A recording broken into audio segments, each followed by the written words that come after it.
Hello guys, Huseman here and welcome to another video. I am back from London where I got top 8 at the biggest tournament ever, EUIC, which is still absolutely insane. At the tournament, I played Wrong Moon to Dunsparce, which is all about taking huge KOs with Drawing Moon EX, drawing loads of cards with Runaway Draw from the Dunsparce, and having this very versatile one-price attacker that can either take out one prices or at the end of the game take huge KOs. So yeah, that's the deck I played. Let's go through it.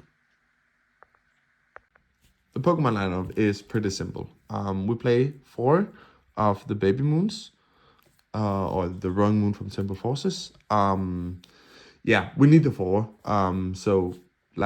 Some games we want to attack with it 4 times. So we just need the 4, and it's an ancient card, so we can put it into the discard and stuff. So yeah, it's not really debatable if we should play 4 or 3, in my opinion. Then we play 3 of the Wrong Moon EXs. This is a card that I've seen a lot of people cut one. I really like the 3 because then you have the space to discard one as well.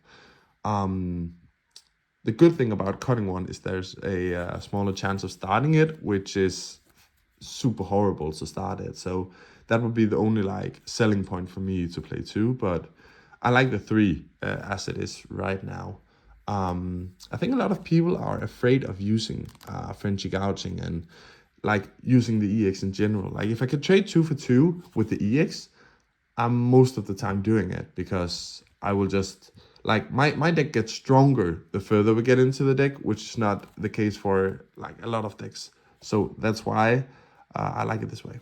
Then we play a 3/3 Dunsparce line. The Dunsparce, yeah, it's the star of the show basically. Can't say much. It's the star of the show. It gives all the consistency we need. The free retreat on the Dunsparce is actually insane. That you have this pivot. You can start it, promote it after a KO, and then you can do all your stuff. You can use your supporters, you can use your Greninja, you can use your trekking shoes and stuff, and after that you can make a decision. What do we want to attack with? How do we want to end this turn? Do we want to prime catch at this turn? Whatever. The free retreat is basically the best thing about this whole line, having this line in the deck. It's actually insane. Yeah, we play a 3/3 line, and then we play Greninja. I think people underrate how important it is to get Greninja down very early. It's your main way of getting energies into the discard pile, which is the only way you can accelerate into energies. That's from the discard pile.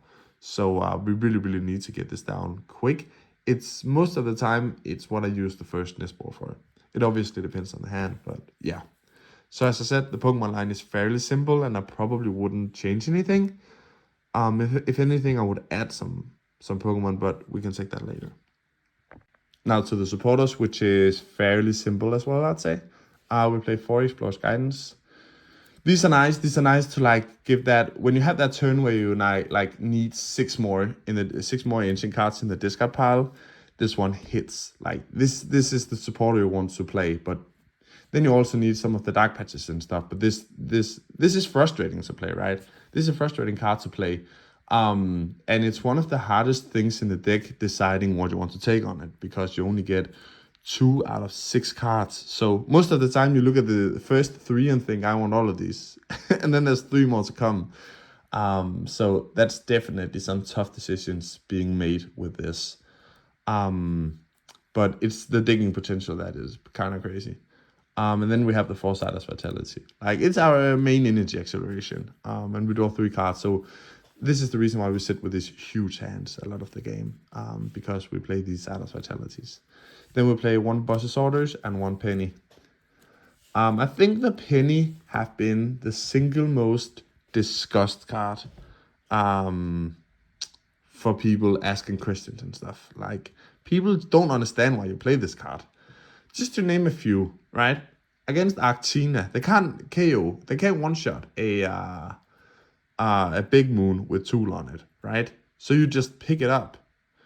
Against Chien-Pao, they will often go for Ninja on 2 Baby Moons, so they have 2 targets for Iron Hands. Then you can pick up one of them.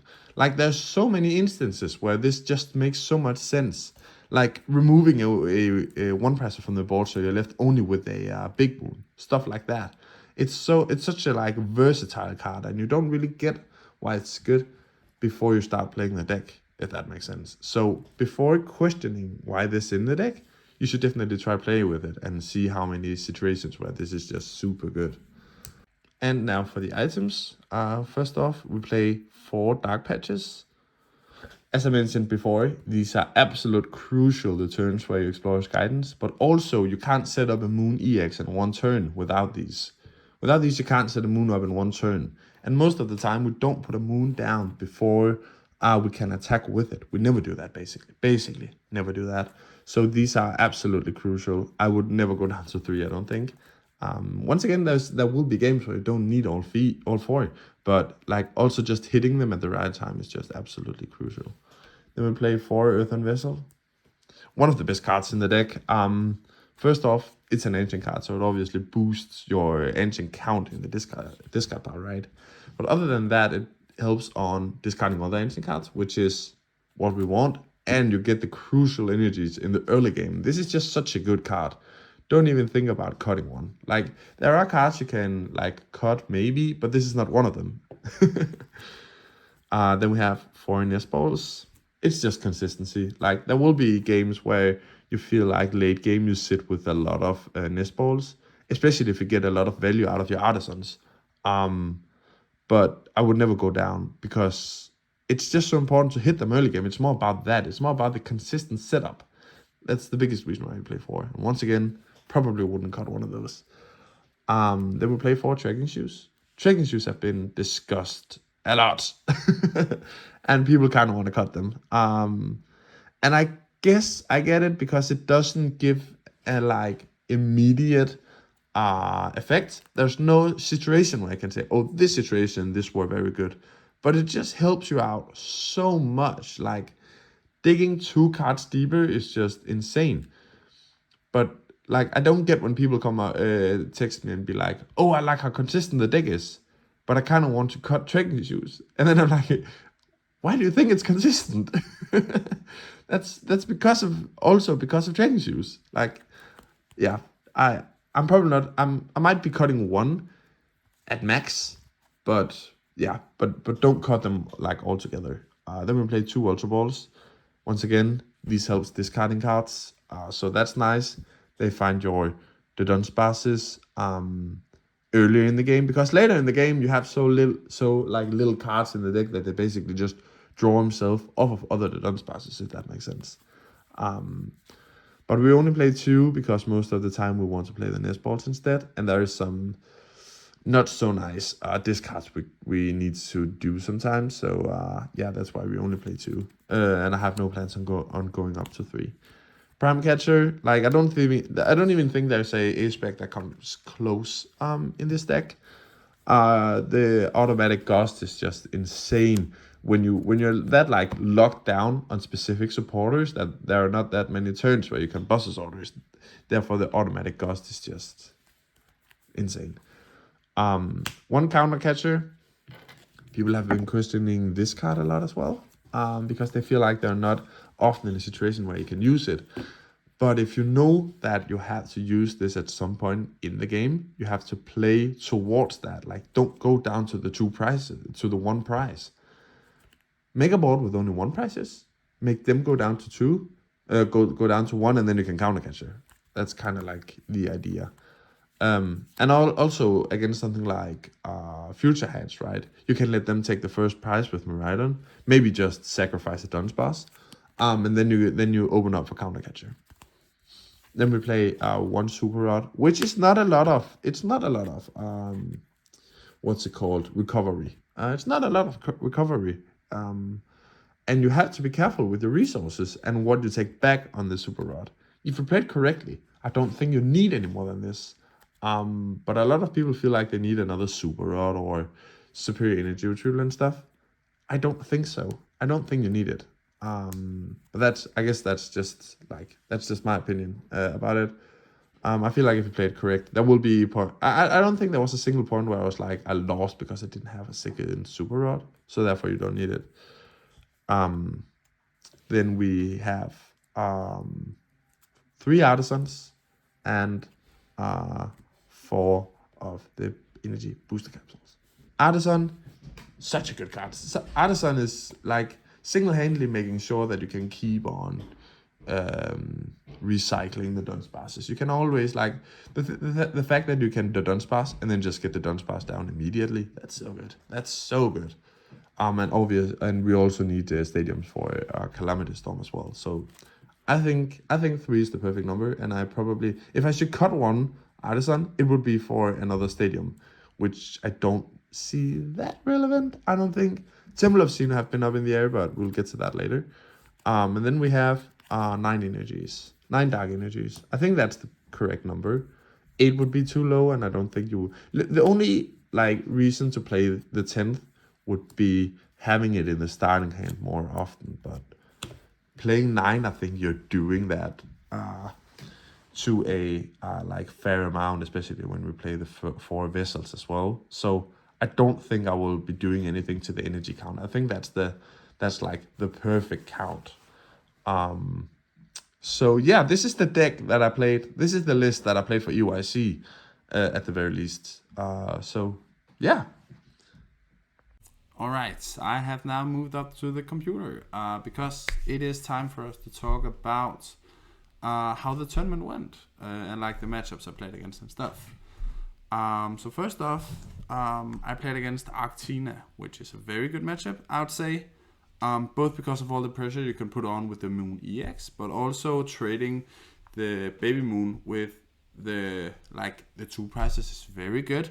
Because either China V-Star needs to like discard 2, loss on 2 energies, or the Arceus needs to not have a DTE on it. So we just trade very well with them in general. I win this game 2-1 because one of the games I drew relatively poorly, and the other games I drew, I want to say normally. So yeah, we won this game. Then we went to play against Mill, and Mill is not that good. It's not as good of a matchup as I wanted it to be, or I thought it would be, I guess. In the first game, I win as I feel like I normally do. In the next game, he started attacking, which actually meant I had to use a lot of resources, setting up moons, which means that I actually burn more cards than if he milled me. Like if I Sada, I draw 3 cards, right? Then I might Vestal. Then I might search out an attacker and stuff. That's 4 cards already, right? Plus I use energies and stuff. So it actually uses more resources for me to keep on attacking than it would for them just to mill me, which is very interesting actually. The way you play this matchup is basically just attack with the EX. Attack with the EX as quickly as you can get to. And it actually doesn't matter if you have to Frenzy Gouging, because them taking prizes doesn't really do much. I have a hard time seeing them winning on prizes. They can, but it won't happen that often, especially if like they need to have an attachment from the turn before, then Sada, then DTE to start attacking, which requires a lot, I would say, and takes a lot away from the setup for them to need attack. They can't do that continuously. So they won't win on prizes. I can tell you that much. Alright. Round number 3, I play against Sander Wojcic and his control deck. He is playing Lipart in the control deck, which I haven't really seen before. To just keep on drawing cards, right? It actually worked pretty well for him, I feel like. So I win game 1 as I feel like I normally do against control. And it was clear that he had to adapt to how to play the matchup, because he probably hadn't seen the deck before, or at least hadn't seen it that much. So he had to adapt. He played much better game 2, and he's actually very very close to win game 2. It's only because of the time I don't lose that game. So the thing that happens is that I Frenzy Gouging his first something. Frenzy Gouging. Then he takes the KO with the Luxray, and I'm like, oh shit, okay, 2 turn for 4 on prizes.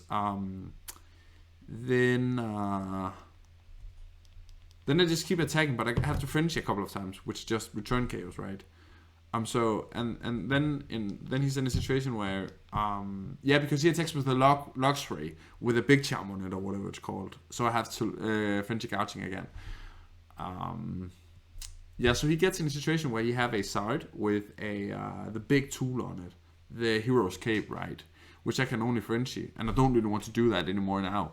So I attack into it with a small moon, right? And then he just pennies. Throws away the energy with Liepard, then magma bassing the energy onto it again, and then the mist energy. And then he keeps on doing that. So he actually starts taking prizes quicker and more effective than I can do. So yeah, that becomes a problem. Luckily for us, the time is called, and if he had one more turn, he would have won the game, which is fucking insane. Yeah, I was very close. He's so good, Sander. It's first time playing against him, but Jesus Christ, I don't want to do that anymore. All right. So yeah, remember when you play against Control, don't play too passively because they can't take prizes. They can't win on 6 prizes before you take them, and it's actually relatively easy for them to do. So yeah, round 4, we play against Future Hands. At this point, we are 3-0. Yeah, Future Hands is a very good matchup. I think he was a newer player as well, but the matchup is pretty good. We have a lot of like good, nice things to do.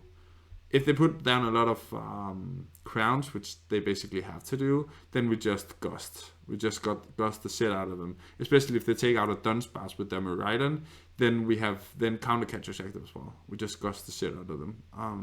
If they don't put it down, then we take out the Miraidon, and he can't one-shot our baby Moon, especially with tool on it. Like, we attack around with Bhutan as well, which is insane. With Frenzy Gouging. Don't be afraid of Frenzy Gouging, it's fine. It's very fine. They don't have a good way to deal with Moon, especially with tool on it, Moon EX. So if you can Calamity Storm a crown, they don't have a good answer for it. So that matchup went very well. I don't think I've played against a very, very good player playing hands yet, so I would like to do that. Then we played against Lost Tina with hands, like a very techie version of Lost Tina, which meant it took a lot away from the consistency, and that was, you could feel that he always missed something, always didn't have enough Mirage Gates and stuff, because needing to use double Mirage Gate on the Moon is quite tough for the resources. So yeah, I feel like we won that. I want to say convincingly, but it was scary because the deck had so much potential and stuff to do, right? So now at this point we're 5-0 and looking pretty good. Then we tie against Lugia. Lugia's not as good of a matchup as I would want it to be honest. Lugia V-Star with a Mist Energy on it is scary as hell because we don't get cards in the discard pile as quickly with this deck, right? So taking us 2-shot on a Lugia on turn 3 is actually pretty hard. So that can easily take a couple of prizes, plus they play Collapse Stadium, so they could potentially just retreat it and remove it from play. So I'm actually fairly happy with getting a win out of, getting a tie out of that game. I don't show my Moon EX in the first game, so he don't attach a Mist Energy in the second game, so I can Frenzy Gouging. Don't show any more than you have to, right? Now the deck is pretty known, I feel like, so you probably can't do that trick, but still. Then we played against Zard. Zard is not a good matchup, and he played Mist Energy, so that's even fucking worse. The way you normally play against Zard is that you take the first prize with a baby Moon. You go first. Listen to me, you always go first. That's what I tell everybody. Always go first, especially against Zard. So yeah, you take one prize with baby Moon. It's never worth it to prime catcher their only Pidgey or only Bidoof or whatever. If it's the only Charmander, you do it without blinking, right? But otherwise it's not worth it because prime catcher is going to be so important later on in the game. Just kill whatever in the active. If it's a Rotom, there is a case of killing that with Calamity Storm. If you can get a tool on it. If you can't, then don't do it. I don't think you should do it. Yeah, but you have the Mist Energy, so that changes that whole dynamic. Then you have to play much more of a one price or take to it, and then that it's tough to get that many in the discard pile. Like getting to a 2-shot, you need fucking 10 out there, which is a lot for the deck. It's a lot. Probably can't do that consistently. So yeah, tough with Mist Energy. Yeah, so we lose that one. So now we are. I jumped over a match. Yeah, okay. So before we played against Zard, we played against Arctina, which is again, it's a good matchup, but we drew pretty poorly both games. So we actually lose a pretty quick set 2-0, 0-2. So the things I said about the first time I talked about Actine is still true. Like, we just didn't draw that well. And if they get to evolve all of their basic Vs, then it gets tough, because then we have to rely too much on frontal gouging for us to be able to keep up. Yeah. So we are now 5-1. From 5-0 to 5-1, that's fucking bad. That's so bad. So we have to play win and in now. Luckily, we play against Lost 17 now, which is a good matchup for us. They don't have a good answer to a Baby Moon with Toulon. The only answer is the Shred with a Vacuum, which is awkward. And if they use the Vacuum, then they don't have one for the Moon EX later on. So the matchup is good. That's all I'm trying to say. And we win it fairly convincingly 2-0. So I don't have too many notes about the matchup. Be careful with the Dunsparce. Sometimes you can sneak away putting one down because there's not another good target with the other 90, so it's basically just one prize for them, right? So then you can sneak it. If you start, then put down 1 or 2 and then try to evolve them as soon as possible. And then save them for the Roxanne turn. Yeah. Be careful going down to 3 prizes, because then Roxanne becomes a thing. If you can Calamity Storm, their only Tina and play do it. Yeah. Then we win the win and in, so we go to day 2 with 6-1. So we have to win out to go to top 8, which is insane. Then we play against Mill in the first round, which we win fairly convincingly. Game 2 is the same. Game 1 is the same as game 1 in day 1. We just played as we like. They don't attack, so we just keep all our resources and stuff. It's we started attacking with the EX actually, which he can't keep up with. Like, there's no way. And then game 2 we just didn't draw anything, so it's like. All right, game 2, round 2, day 2. We play against Lost Tina, which once again, good matchup. Remember it going basically the same as the win and in for day 2. It's going like that most of the time. Like, the way we lose this matchup is by dead draw, because we can't really use our Dunsparces. So be careful of that. Then we play against Chien Pao, and Chien Pao is an interesting matchup, I'd say. It's very, very tempting to Calamity Storm, very tempting. But the thing is, you don't want to get down to Iono grounds before you have thinned the deck enough to only have good cards left. Does that make sense? You don't want to do that in a matchup where you can't use the Dunsparces.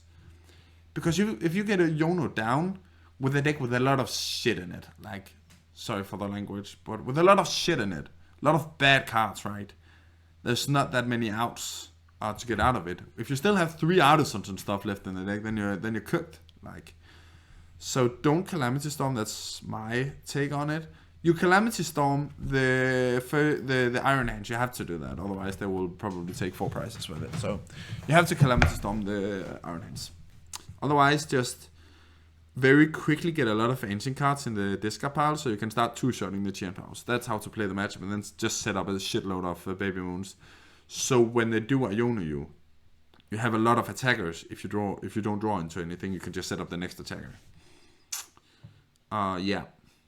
So that was the Chien Pao match. Like, Penny is very good in this matchup as well, because normally they go 90-90 on 2 moons, because then they hope to double hands on both of them. But if you penny one of them, you reset it. So they can hands once, but then we just equal that trade with the big moon. Yeah, then we played. I can't remember this round actually. I think it was some kind of control deck, but I'm not sure. I'm sorry, whoever I played against. I am. I remember now. It was my very good friend Vincent from the same league as me. He was playing. This Ursaluna control deck. Ursaluna take 2 cards from the discard, right? And then he will take a Penny and Rare Candy or something like that, so he can keep on getting that Ursaluna up, getting a Ursaluna with Mist Energy up in the active. It will have a Hero's Cape, so I can't French Gouging, and I can't hit 280 with Baby Moon. So I can just hit into it, and then he loops, right? The thing is, I win a very, very lucky game 1, where he prized a lot of Rare Candies. So I win that. And I can, with the dunce passes, you can make this infinite loop where you have one card in left hand deck, right? And then you shuffle in a what's it called? The dunce pass. Draw the one card and shuffle in the dunce pass. And then you do it the same next turn. So you just keep on doing that. You have you have a 3/3 line, right? So you can keep on like re-rolling the shit out of those. So I just keep on attacking, because when I keep on attacking with the active, then that means they still have to take the stuff from Ursaluna to keep doing the thing, right? So I think we did this combo for 15 minutes where I kept on doing dunce passes and he kept on healing the Ursaluna. We did that for 15 minutes, like what the fuck? That was so jarring. But we ended up getting the win in the end, winning 1-0 in that series. Then we played against Chien Pao.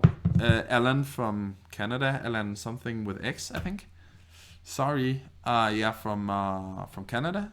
He didn't play Yono, which meant a lot. Like then I can just make these huge hands and basically respond to whatever they do. Like the matchup's very good if they don't play Iono. Iono is the savior for Chien Pao, and if they don't play it, I get why they don't. Like most of the time with Chien Pao, if they hit what they need, then they win. It's just not like that against me. So he didn't play Iono, so I could just do whatever I wanted most of the match.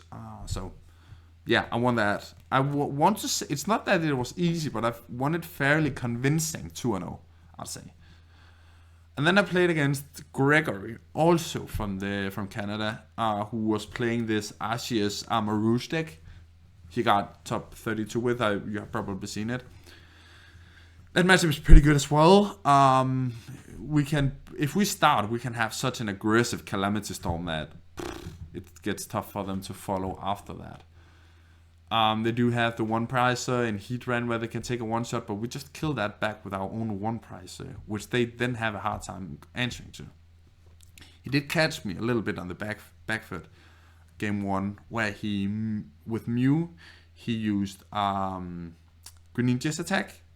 He copied Greninja's attack and take out 2 Dunsparce. I did not think about it. I didn't even know he played Mew. But the thing is, Mew have weakness, so I just retreated and took the knockout with Baby Moon. So price-wise, we were still on the right track, right? Yeah, so the matchup is very good. Game 2, he just didn't draw anything. He dead drew totally, completely. I don't think he got a Narcissus. He got Narcissus into play with a Calamity Storm, and then he didn't see any from there. So that's, I guess it is what it is in one of those cases, right? So on to top 8. I played against Alessandro Coremascoli, who played Control, but with a 1/1 Noivern. And if you look very, very closely to this list, we don't have anything to deal with a Noivern with a Mist Energy on it. So if he get the combo with only that and no bench, GG's. Which happened game 1. Something happened game 1, I don't want to talk about it. I don't think Alessandro won once for either. Forget about it. So we don't really count game 1, to be honest. Game 2, he priced the Noivern. It was actually the last out of his 6 prizes, which is insane. I just wasn't able to capitalize on it because I played too aggressively. So he actually just was in. Every time I start out Frenzy Gouching, right? On his fish, the Tin Lu or whatever it's called, whatever. And then he answered to that. Okay, both take 2 prizes, fine. Might have Frenzy Gouching again there. Like, I was so aggressive because I was like, I just have to fucking race him before he gets to the Noivern luck, right? I have to race the shit out of him. I might actually have Prime Catcher at his Pidgeot and Frenzy Gouching that too. And then he like something like took out with Radiance out or something like that. Nonetheless, he wins the game on prizes because I played so aggressively. I didn't play well that match. I was frustrated because the thing that happened in game 1. So I didn't play well. I totally admit to that, unfortunately. So yeah, lost that debate game, unfortunately. But like, tournament was fucking insane. It was absolutely ridiculous. So I definitely can't complain about that. Yeah. Now, the thing you might all have been waiting for, I guess. This was my tournament run. Something you might have waited for. Let let's talk about what's happening with the deck going forward. So everyone knows about the list now. It's not like any type of secret anymore, right? So therefore, people will also know how to play the matchup. People know how to play the matchup, which gets tough because I feel like, I'm struggling with the setup right now. Sorry. Because I actually feel like I win a couple of games just by the fact that people don't know how to. People don't know how to play the matchup. But they will now, and I think something like Mist Energy will see a lot more play from here on out. Like, I think it's going to be a staple in South, for example. Because I'm pretty sure the Dunsparce Moon is going to be pretty popular. So I think we'll see a lot more Mist Energy in South, for example. There's a couple of cards I want in the deck. The first of them is Spirit Jump. Once I have the Spirit Jump in the deck, because Spirit Jump helps us against Lugia, which can be a struggle. Like, every time Lugia sets up, it's because they use Luminion. This is so good against Lugia. It's very, very good against Zard as well. Most people probably play Cleffa now, but I still think Spirit Jump definitely have its place in that matchup still. And it's very good against Control, and I think a lot of the Control decks from now on will play a 1-1 Neumann line. Because it just wins against Future Box, and it just wins against this deck. So I think that's going to be a very popular thing to see from now on. So getting Spirit Jump in play makes it so you just get that much more time against all of these decks. Might be another situations where it's worth it, I guess, but this is definitely one of the cards I really contemplate. Then we have the Iron Bundle. So the other Dunsparce deck, Wrong Moon, that did well in this tournament, played this over the Great Catcher. That's annoying. Yeah, over the Great Catcher. And it makes sense.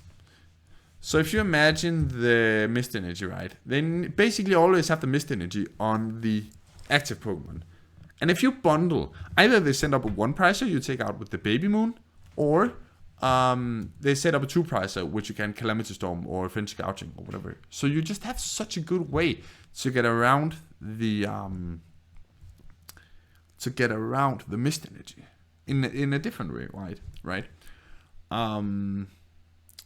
The thing about both this and Spirit Jump is that it's another bad starter, and the extra energy actually means quite a lot for your chances of attacking someone. So be mindful of that if you want to include it in your deck.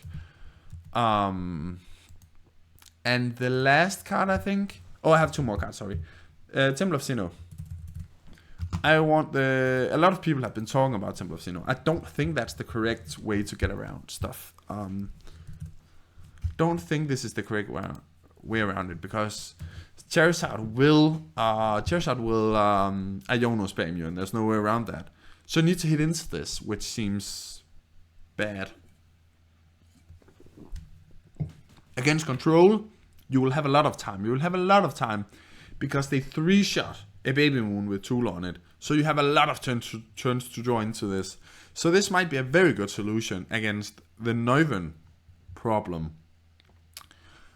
It could be a generally good card against Lugia as well. Like, this is definitely an inclusion that I would be fair with it. I just think the only thing that makes sense to cut for it is Artisan, because 4 stadiums is a lot. I think it's too much, but Artisan just gives so much consistency that I don't really want to like get rid of it. It makes your whole engine run. Your engine don't run without Artisan. Gives you a certain attacker every turn. It's just too good to cut, I feel like. A lot of people have started cutting the shoes because, as I said, they can't see the immediate effect of it. It's just consistency. It's just pure consistency. So yeah, and then the last card I might want to play, and I think that's the card number 61, Roxanne. A Shuffle Draw Supporter. Just so our opponent know that they can't like keep cards in hand. If they have it this turn, they don't necessarily have it next turn. So they need to put it down, they need to play it, whatever. Gives so much like freedom knowing that your opponent don't do anything to your hand. So just having this as a threat would mean like a lot. And seeing 6 cards is pretty good as well. So those are the 4 cards that I don't think there's any. This is an outsider, right? It's probably not gonna be it, but there's a Marwile that this card special entities when it hits the field. But the thing is, you can't search it out with this one. You can't search it out with Nestball because it's when it hits the field, right? From the hand when you put this. Yeah, exactly. So unfortunately, you would have to Ultra Ball for it, but it's 2 extra outs than the stadium have. So I'm just saying, might be an option. Once again, it's another bad starter, and we really just don't like bad starters in this deck. That means so much having a bad starter. So yeah, I guess that's about it. As far as the meta evolving, I still think this is in a good spot. And if I were playing this weekend in Orlando, I would definitely play this, no doubt about it. So yeah, I would like to hear your ideas or just any thoughts. I'm willing to ask questions as well. But this was a quick run through of my tournament run and a in-depth analysis of the list I played, I guess.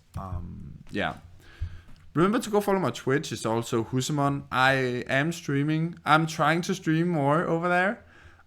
So definitely go follow that. You can follow my Twitter as well.